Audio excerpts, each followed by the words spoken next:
anatomy of a breakup. You really have to autopsy the relationship.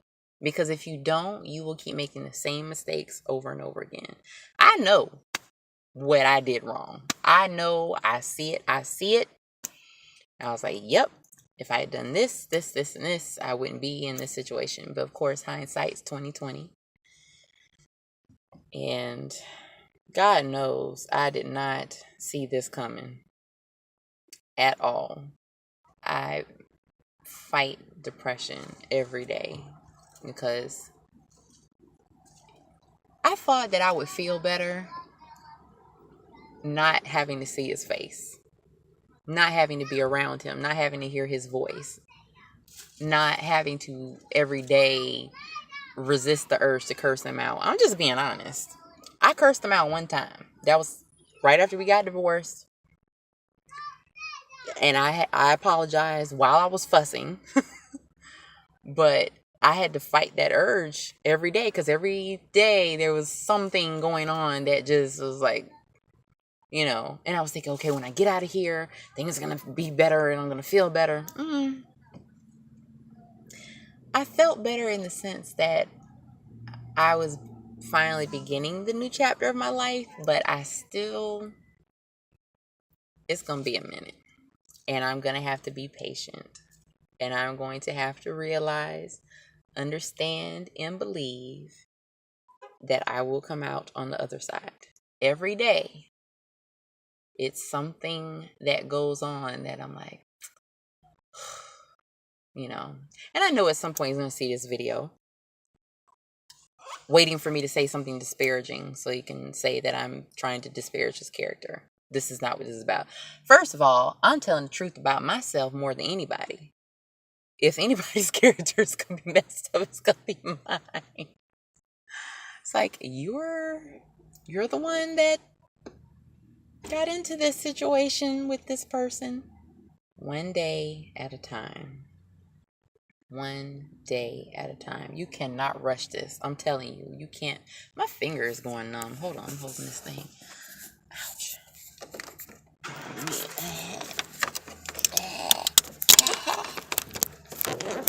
Okay. Are you going to cooperate? Please cooperate. Okay. Oh, God, that feels so much better. My thumb was starting to go numb. Okay. So, one day at a time. Because if you try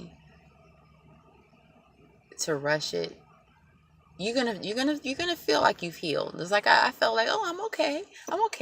I'm out here. I ain't got no curfew. I ain't got to worry about. I can be out and we can go to Chili's. And I don't care. And saying things to try to make my friends laugh, to try to break the tension, because I know there was a point where they were like really concerned about me because they knew how badly I was hurting. I don't care how together you claim you are.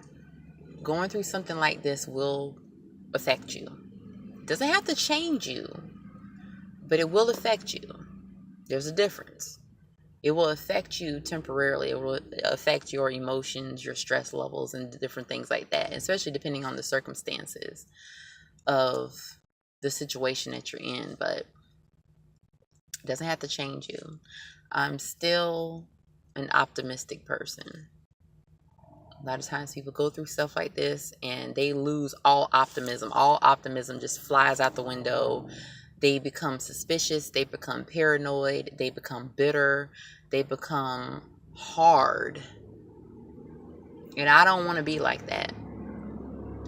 I've survived too much. I've been through too much and still been optimistic for this to be the thing that does that. I'm not going to let that happen. I'm not going to let that happen. And I don't want anything bad for him either. I want us both to go on with our lives and be happy and be healed. Because mind you, when two people break up, no matter who was doing what or perpetrating whatever, they're still hurt on both sides. He constantly told me how horrible divorce is. He kept saying divorce is hell. Divorce is hell. Divorce is hell. Yeah, he was right. Divorce is hell. Yeah. You're standing at the altar with someone, and then less than 2 years later, you're in a courtroom standing in front of a judge on opposite sides. That's as close to hell as I want to get.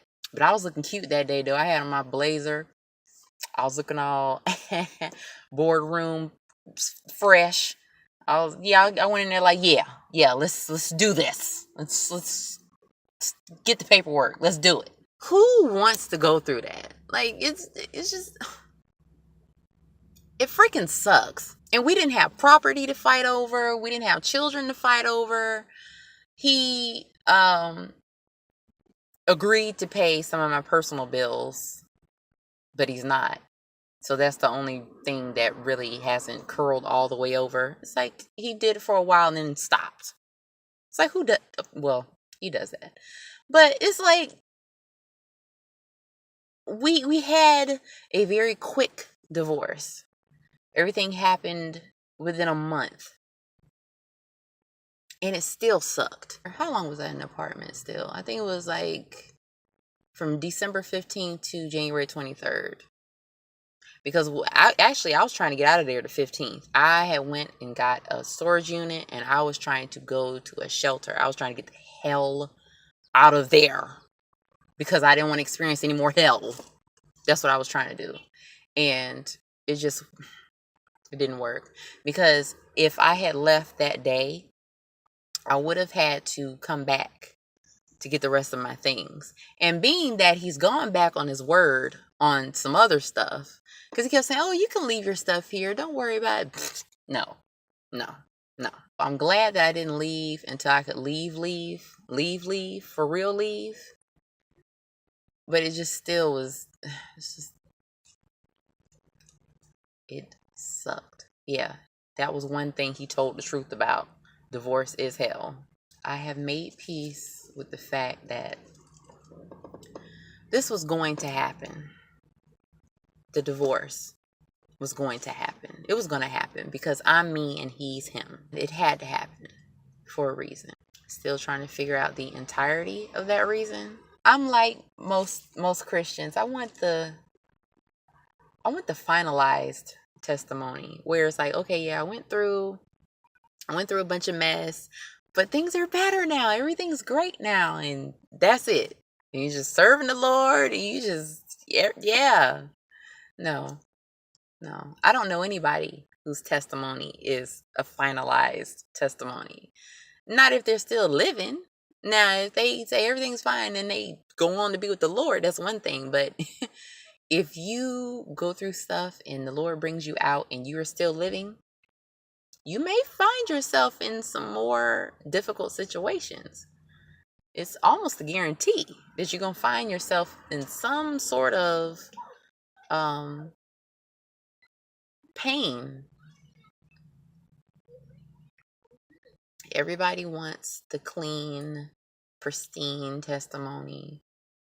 Even if they went through some stuff, they want to be able to come out and say, yeah, everything's fine now. I wanted to be able to say, I waited. I didn't have sex until I got married. I didn't even kiss my husband until we were pronounced husband and wife. You know, he had stuff going on. He had, marriages and things, and they didn't work out. And I had relationships and stuff that didn't work out. But when we came together, things worked, and we are together, and we're staying out, But that's not what happened. I am very surprised at how quickly I stopped loving him. Very surprised.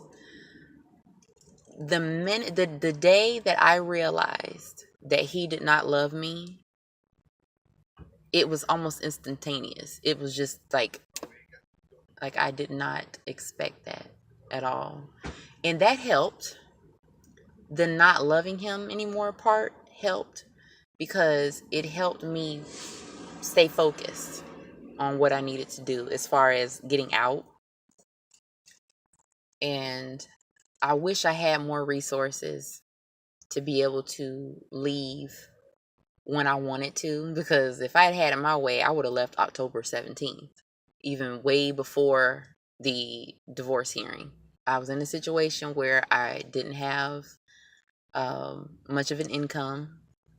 So it wasn't like I could go and run out and get an apartment. A lot of women, and this can happen with men as well, but this is predominantly a woman problem. If we're in a marriage with a man that is the breadwinner, now mind you, you know my background. I believe in traditional marriage. I believe that a woman should be able to stay home and be a housewife and be, the primary caregiver for her children if that's financially possible. If her husband agrees with it, I believe a woman should be able to do that. But also, because I had started on my own almost a year ago now, saying I want to work and have my own little money. And I couldn't do much, but I said I want to be able to have my own little money, especially your birthday and Christmas. I want to be able to buy you something from my money that I earn. And he was kind of like, "Oh, okay," he really wasn't too, it was like, I wanted that for myself. So if I hadn't started doing that, I wouldn't have had anything. I wouldn't have had anything to start over with, because immediately I was taken off of the checking account. Immediately, I was asked for the credit cards back, even when we were together, I didn't use the credit cards that much anyway, except for when he said, "Oh, you put that on that or put that on that." So I would have had zero versus just a little. So I'm thankful for the little bit that I had. It's hard when you're in a situation where someone has financial control over you. And I understand why some women don't want to leave. I get it. I understand. I used to be really judgmental about that. I used to say, well, I don't care. I would leave and I would go here and I would do this. Yeah, that was easy for me to say when I was single and I had steady income and I had a place to stay and it was relatively safe and everything. It's really easy to say that when you're in a situation where you're safe.